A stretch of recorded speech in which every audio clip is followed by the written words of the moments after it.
기독교 역사에 있어서 가장 박해가 심했던 시대는 로마 시대입니다.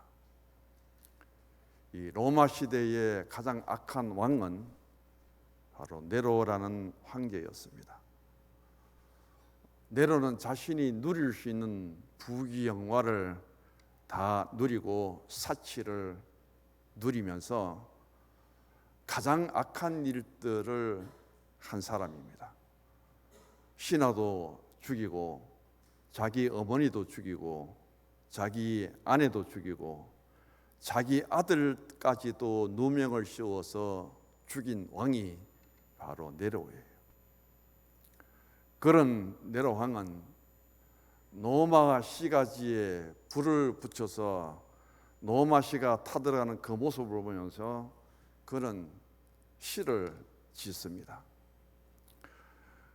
그러면서 그 노마 씨에 불을 일으킨 화재의 원인자는 기독교인이라고 하면서 가장 악랄하게 기독교를 박해하고 잔인하게 기독교인들을 죽였습니다.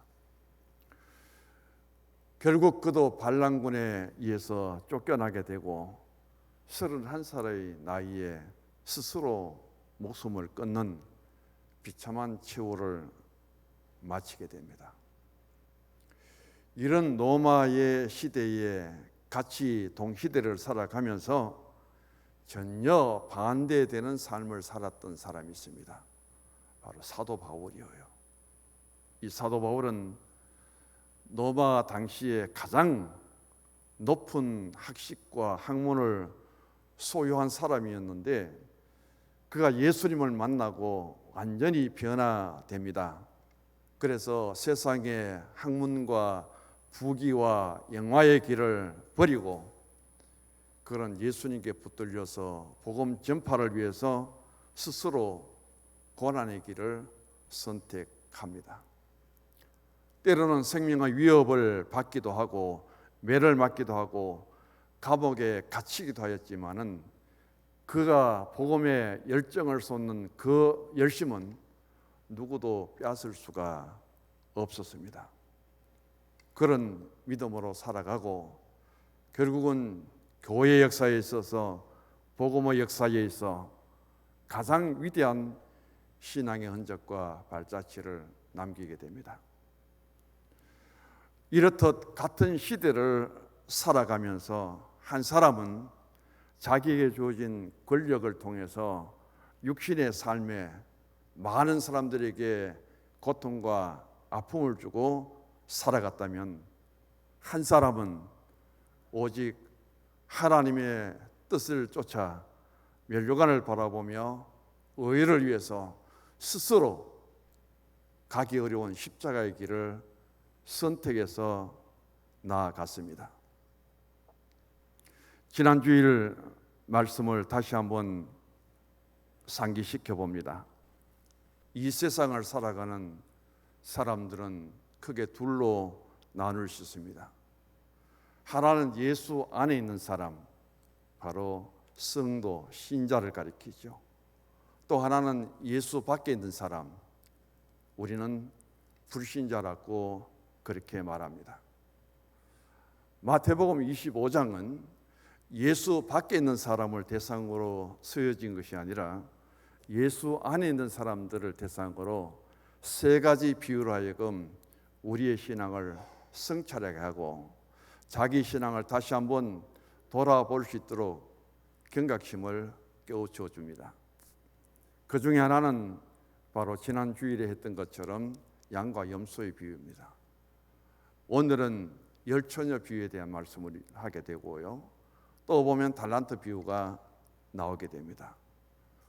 여기에서도 바로 신앙 안에 예수 믿는 사람들도 크게는 둘로 나누어지는 거예요.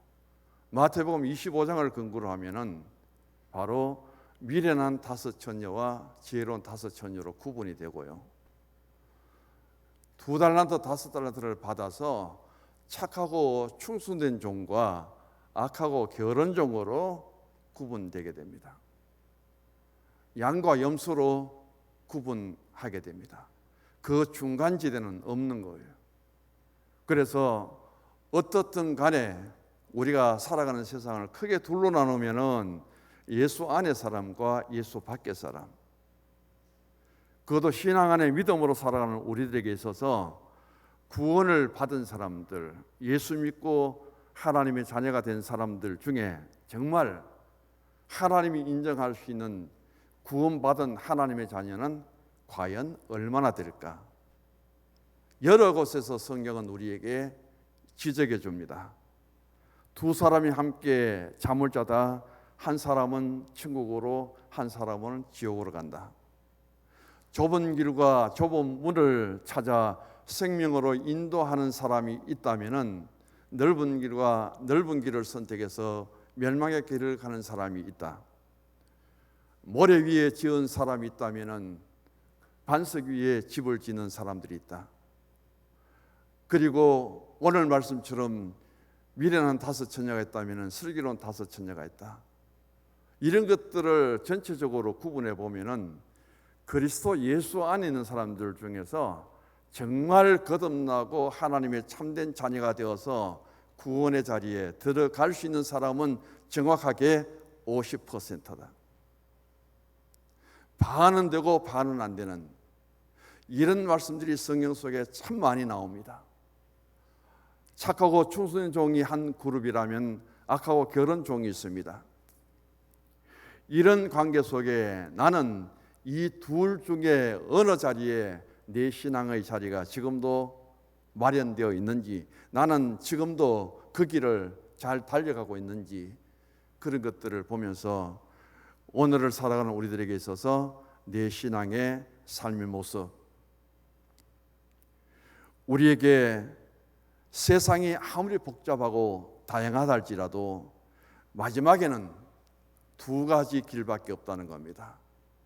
천국 가는 하나님 앞의 길과 지옥으로 가는 음부의 길밖에는 우리 앞에 더 다른 길이 없습니다. 구원받을 사람과 구원받지 못할 사람으로 구분되게 됩니다. 영원한 축복 속에 영생을 누린다면은 영원한 형벌을 받을 수 있는 그 길밖에 없다는 거죠. 그래서 어디에 있느냐, 어디에 속해 있느냐에 따라서 영원한 기쁨이 있다면 한편은 영원한 고통과 아픔이 있을 수밖에 없습니다. 마태복음 25장 열처녀 비유는 천국을 설명하기 위해서 하나님 나라는 어떤 것인가, 그걸 설명하기 위해서 팔레스티인의 결혼 잔치를 예로 들어서 하나님 나라를 설명하려고 예수님이 이 비유를 사용하고 있습니다. 우리가 하나님 나라에 들어가기 위해서는 무엇을 갖춰야 되는가? 그것을 가르쳐 주기 위해서 당시의 팔레스타인 지역의 결혼 풍습을 예로 들면서 혼인잔치로 하여금 우리에게 설명하고 있습니다. 열처녀 비유에서 생각할 것은 이 열처녀를 또 둘로 구분한다는 거예요. 5 처녀는 슬기롭다고 했고 5 처녀는 미련하다고 했습니다. 그렇다면 이 열처녀 중에 공통점이 있어요. 열처녀들이 다 어떤 공통점을 갖고 있느냐면, 첫 번째, 이 열처녀들은 다 등을 갖고 있다는 겁니다. 미련하든지 지혜롭든지 그들은 다 각자 하나씩의 등을 갖고 있는 것이 공통점입니다. 열처녀 다 누구를 기다리고 있느냐 하면은 신랑을 기다리고 있습니다. 미련하든지 때로는 지혜롭든지 그들은 무엇 때문에 지금 열처녀 안에 선택을 받았느냐 하면은 반드시 올 신랑을 기다리는 것이 그들의 목적이고 그들의 의무입니다. 5절의 말씀 보면은 같이 읽어봅니다. 신랑이 드디 오므로 다 졸며 잘세. 이 신랑이 언제 올지 모르는 거예요. 팔레스타인의 그 결혼식은 거의 일주일 동안 진행되기 때문에 또 분명한 것은 신랑이 신부를 데리러 오는데 낮에 오는 것이 아니라 반드시 습관적으로 풍습적으로 밤에 오게 돼 있다는 거예요. 그래서 결혼식이 하루 같으면 그날 밤에 올 텐데 일주일 동안 진행되니까 언제 올지는 모릅니다. 예고가 없다는 거죠. 그런데 기다리다가 지칩니다. 기다리다가 힘이 듭니다. 그래서 5절의 말씀 보면은 슬기로운 다섯 처녀도 미련한 다섯 처녀도 신랑이 드디 오므로 그들이 보여주는 육체의 모습은 졸았습니다. 잤습니다. 같이 졸고 같이 잤다는 말은 우리가 예수님 믿고 있지만은 그 믿음 안에서 살아가는 모든 성도들의 삶의 공동체 속에 오늘도 마찬가지입니다. 믿음 좋은 사람도 와서 좋을 수 있고 믿음이 없는 사람도 좋을 수 있고 때로는 지난 밤에 잠을 못 주무셨다면 여기 와서 주무실 수도 있을 거예요. 찬송 소리 들으면서 기도 소리 들으면서 설교 중에도 잠을 이기지 못하고 졸며 잘 수도 있을 겁니다. 자, 10명의 처녀를 등장시켜 놓고 그들이 등을 가진 것, 그들이 신랑을 기다리는 것, 그들이 졸면서 잤던 것은 똑같이 공통점으로 그들이 누리고 있습니다. 그런데 차이점이 뭐냐면은 한 가지예요. 그 차이점은 다섯 처녀들은 기름을 준비하고 등에 불을 켰는데 다른 통에 기름을 예비로 준비하고 있었다는 것이고, 미련한 다섯 처녀들은 등에 든 기름만 갖고 있고 예비로 기름을 준비하지 않았다는 것이 바로 차이점입니다. 내가 들고 있는 등에 기름이 다 타면은 불은 꺼지게 돼 있고, 그걸 대비해서 다른 통에 기름을 준비하고 그것을 보충할 수 있도록 준비된 사람은 슬기로운 처녀고, 기름이 떨어진 줄도 모르고 예비로 준비하지도 않았던 처녀는 미련한 처녀입니다. 아무리 좋은 자동차가 있어도 기름이 떨어지면은 그것은 고철과 다름없습니다. 기름 없는 자동차보다는 자전거가 더 낫겠죠. 그래서 등은 갖고 있지만은 그 등이 불을 켜질 때 등의 가치가 있지, 기름이 떨어지면은 가치 없는 등이 되고 만다는 것을 우리에게 교훈해 줍니다. 마태복음 25장은 예수님이 감난산 위에서 하신 설교 중에 일부분이에요. 오늘 본문 배경을 말씀드리면 십자가에 돌아가시기 전에 3일 전에 감난산에서 예수님이 제자들을 앞에 두시고 바로 주신 말씀이에요. 세상의 종말들은, 세상의 마지막에 다가오면은 어떤 징조가 일어날까? 그리고 종말은 어떻게 이루어질 것인가? 거기에 대해서 주신 말씀이에요. 그것을 24장에는 4가지로 예수님이 설명을 합니다. 여기저기서 많은 거짓 선지자들이 일어나 자기는 그리스도라고 하며 사람들을 미혹할 때가 온다. 5절에 24장 5절에 그때가 되면은 종말이 다가온 줄 알아라. 6절에 보면은 곳곳에 난리와 전쟁과 기근과 지진이 일어난다. 그때가 되면 종말이 다가오는 줄 알아라. 세 번째 보면은 복음이 불법이 성하고 사랑이 식어지고 성도들은 극심한 환난과 박해를 당하게 된다. 그 이하로 쭉 나오죠. 그리고 14절에 가면은 복음이 온 세상에 전파되는 것이다. 마지막에 되면은 곳곳에 복음이 다 전파된다. 이런 징조가 나타나면 예수님이 재림하실 때가 더 가까이 다가온 줄을 알고 더 믿음을 각성하고 깨어서 근신한 신앙이 되도록 예수님이 가르칩니다. 그러면서 그 마지막 때 예수님 다시 오실 때 우리는 어떤 신앙의 상태로 살아가야 될 것인가, 그것을 다시 한번 확인시켜 주기 위해서 25장에 설명을 합니다. 그 설명의 첫 번째가 열처녀 비유예요.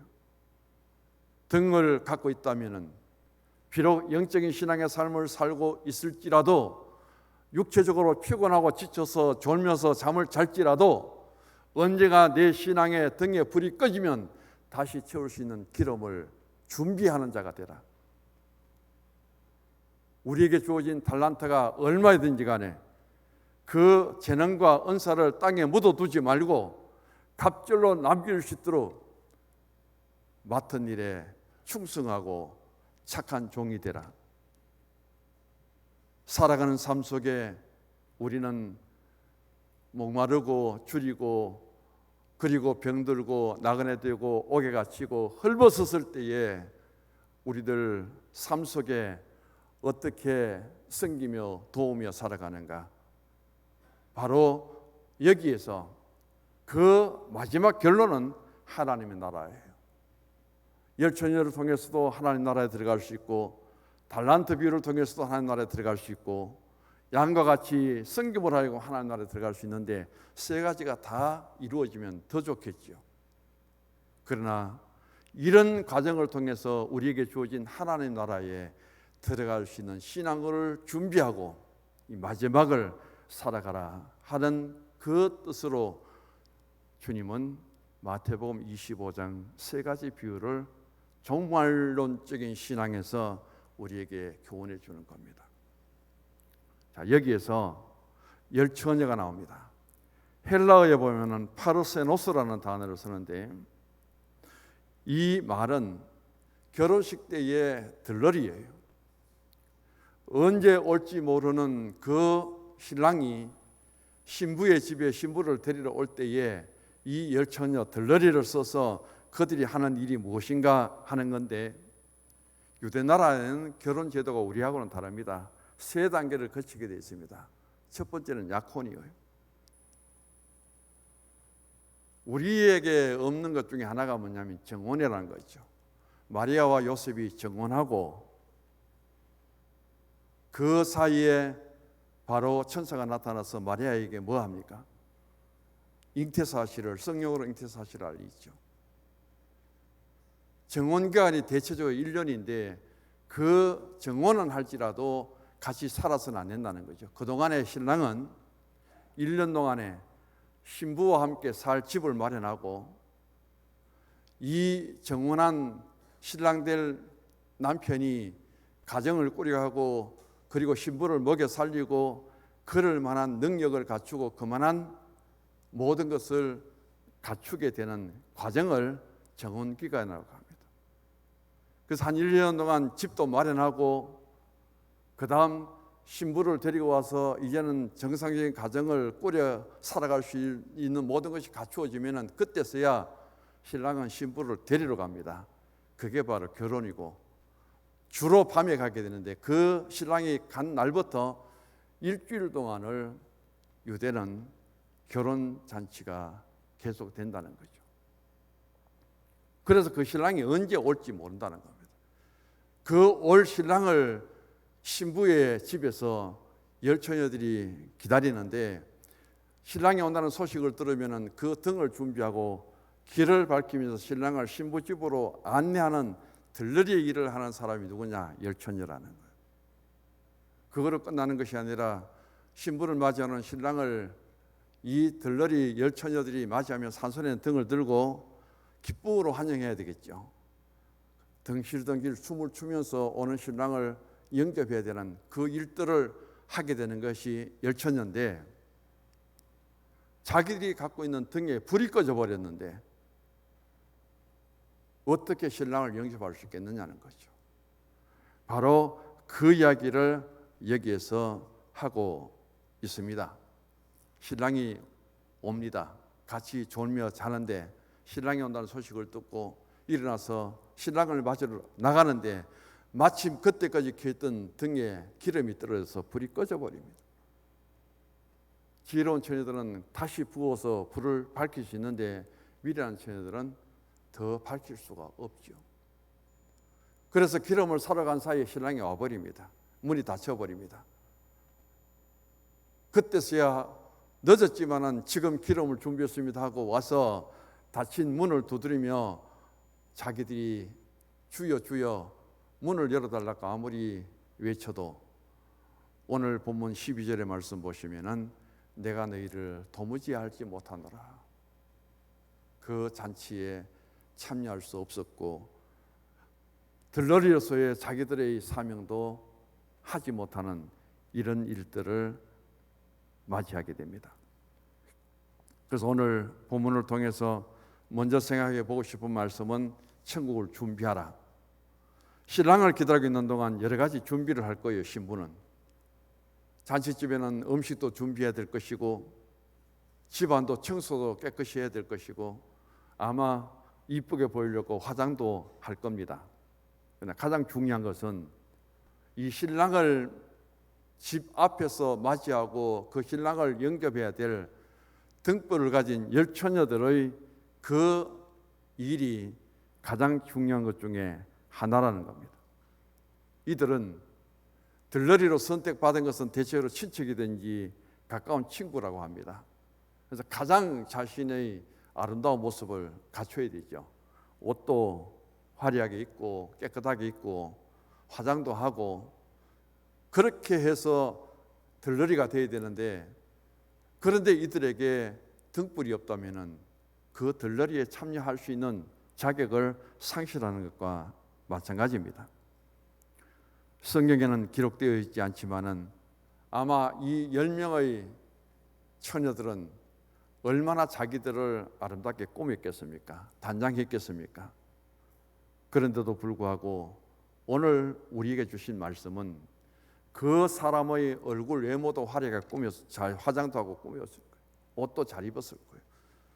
겉으로 보면 전부 다 등을 다 들고 있습니다. 누구도 나무랄 사람 없어요. 그런데 무엇을 발견하지 못했냐면은 그 등 안에 있어야 될 기름이 떨어지는 것, 기름이 모자라는 것을 이 5 처녀들이 발견하지 못한 거예요. 미리 보지 못한 거예요. 깨닫지 못한 거예요. 겉으로 보면은 지혜로운 5 처녀나 미련한 5 처녀나 다른 것이 전혀 없습니다. 똑같이 이쁘게 꾸몄고 좋은 옷을 입었고 그들에게는 등이 다 들렸고, 그런데 차이점은 보이지 않는 등에 기름이 있고 없고의 차이입니다. 신앙이라고 하는 것은, 영적인 신앙이라는 것은 겉으로 드러나는 것이 아니라 내 내면 세계도 그렇게 중요하다는 거예요. 겉으로 드러나는 그 사람의 외모, 겉으로 드러나는 그 사람의 모습, 그게 중요한 것이 아니라 그 사람의 심령에, 그 사람의 신앙에 속성이 무엇이 담겨져 있느냐는 것이 대단히 중요하다는 것을 여기서 말씀합니다. 우리는 아무리 맛난 음식을 주어도 내 입에 맞아야 맛있잖아요. 그래서 어떤 음식보다도 입맛이 중요하고요. 아무리 좋은 침대에 누워도 불면증인 사람을 잠을 못 잡니다.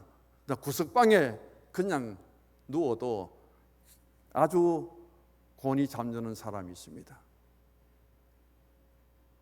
내가 아무리 좋은 피아노를 가졌다 할지라도 앉아있어 못합니까? 연주할 수 있는 실력이 있어야 되죠.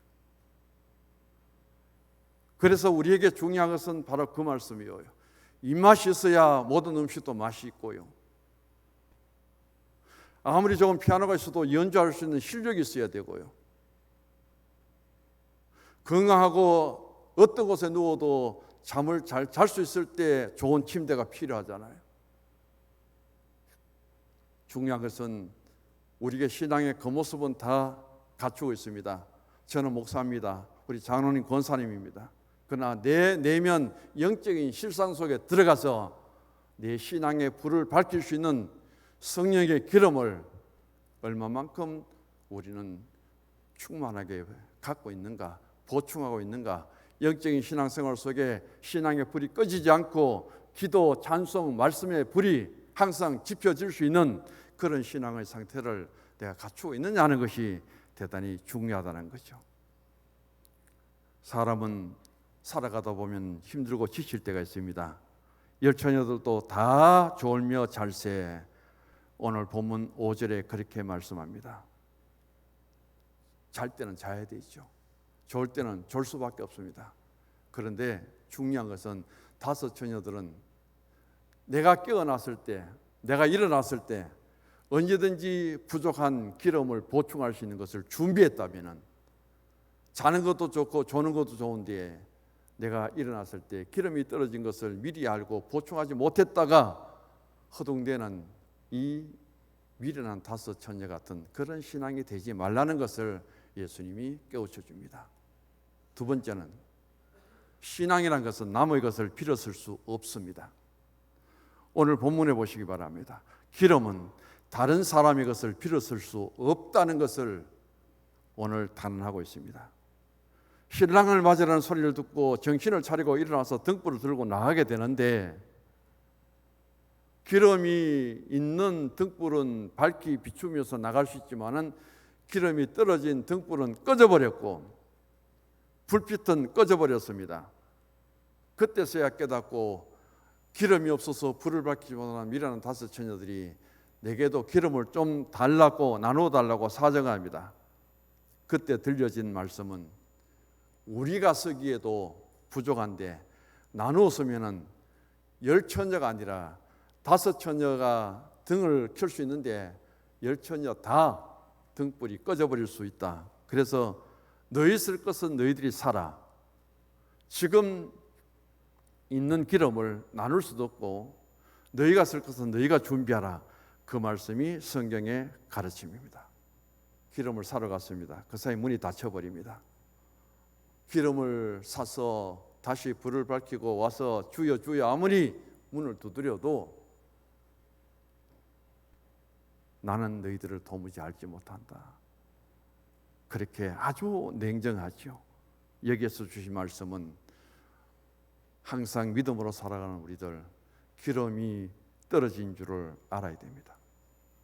더 중요한 것은 내가 쓸 기름을 다른 사람으로부터 신앙의 도움을, 영적인 도움을 빌릴 수 없다는 것이 바로 10처녀 비유에서 가르쳐 주시는 교훈입니다. 어떤 남편이 있습니다. 교회 나오라 해도 잘 안 나와요. 우리 자영이 그렇거든요. 공직생활은 내 하면서 사위가 목사예요. 자기 부인도 교회 잘 다니는 누님도. 그래 이래 이야기하면 뭐라냐면, 내 사위가 목사고 뭐 마누라 들에 잘 나가는데 날 그냥 내비고 가겠나? 데리고 가겠지. 그 이야기를 농담으로 잘한다고요. 사위가 목사다 보니까, 야 김수방 니 내 갈 때 그냥 외면하고 가겠나? 자이러넉하고 손만 잡고 좀 따라가면 안 되나? 그런 이야기 한다고요. 갈 수 있어요 없어요? 절대 못 가요. 아무리 내가 목사고 장로님이라도 내 신앙을 통해서 예수 믿지 않고 구원을 받지 못한 사람 대신 데리고 갈 수 없는 것이 바로 기독교의 가르침입니다. 내 신앙은 나 혼자 사용할 수 있지, 그 신앙을 통해서 하나님 나라 가는 길은 절대 남을 대신 데리고 갈 수 없다는 것을 여기서 가르쳐 줍니다. 나의 영혼의 문제, 나의 생명의 문제, 나의 구원의 문제, 이것은 어느 누구에게도 빌릴 수가 없다는 거예요. 누구의 것을 대신해서 내가 갈 수 없다는 겁니다. 그것만큼은 나만의 문제라는 거예요. 자기가 책임져야 된다는 겁니다. 바로 그 말씀을 10처녀 비유를 통해서 우리에게 들려줍니다. 마지막입니다. 신랑이 오면은 문은 닫힙니다. 항상 열려진 것은 아니에요. 신랑이 오는데 준비된 자들은 함께 혼인잔치에 들어가서 그 잔치가 열릴 그 흥겨운 시간에 문은 닫히고 그 안에는 가장 기쁨의 시간들이 주어져야 됩니다. 그런데 그때까지 바로 이 구원의 문에 이르지 못하는 자, 천국 문에 이르지 못한 자에게는 문이 닫혀버립니다. 그럼 다시 들어갈 수 없다는 거죠. 세상에서는 홍포 입은 부자처럼 날마다 호의호식을 하며 살았지만은 그에게 천국문이 닫힌 후에는 결코 어떤 도움도 받을 수 없습니다. 천국에는 나사로를 통해서 손가락에 물을 찍어서 그 타들어가는 목을 축이는 그 도움도 받을 수 없는 것이 바로 구원과 세상의 심판 속에 주어진 모습입니다. 여기에서 성경에서 이야기하는 시간은 카이로스이죠. 바로 구원의 때가 있고 은혜의 때가 있고 믿음의 때가 있습니다. 그래서 은혜 받을 때에 은혜 받으라는 것이 가르침이고, 회개해야 될 때에 회개의 문을 열고 우리가 하나님께 회개할 수 있는 기회를 선용해야 되고, 하나님께 복을 받을 수 있는 그 때를 놓치지 말고 복 받을 수 있는 신앙의 그릇으로 준비하고, 주님과 교회를 위해서 섬길 때, 봉사의 때가 있을 때, 힘이 있을 때, 시간 있을 때, 믿음이 있을 때, 열심히 있을 때 해야 되지, 내 신앙의 등불이 꺼져버리고 기름이 떨어지면 아무리 좋은 차도 못 움직입니다. 시동조차 안 걸립니다. 아무리 애쓰고 기도해 본들 차가 움직일 수 없습니다. 중요한 것은 어떤 노력보다도, 어떤 수고보다도 기름을 보충하는 것이 가장 우선입니다. 바로 여기 기름은 성령의 힘이거든요. 능력이거든요. 우리 신앙을 돌아보고 내 신앙의 등에 항상 꺼지지 않는 믿음의 불, 기도의 신앙의 불이 타오를 수 있도록 항상 보충하고 그 신앙으로 주님 앞에 살아갈 수 있기를 원합니다. 어디든지 어떤 환경에서도 내 신앙의, 내 영혼의 불은 꺼지지 않고 하나님 앞에 타오를 수 있는 그 믿음, 그리고 그 열심, 그 신앙을 통해서 오늘 또 내일 또 주님과 교회를 복되게 섬길 수 있는 우리 성도님들이 될 수 있기를 원합니다. 주님, 내 잔이 비었나이다. 내 잔에 기름을 부어 주시옵소서. 오 주님, 채우소서. 나의 잔을 높이 듭니다. 하늘 양식 내게 채워주소서. 넘치도록 채워주셔서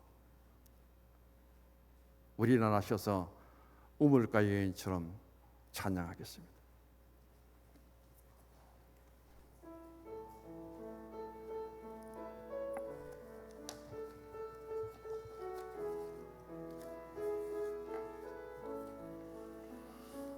우물가의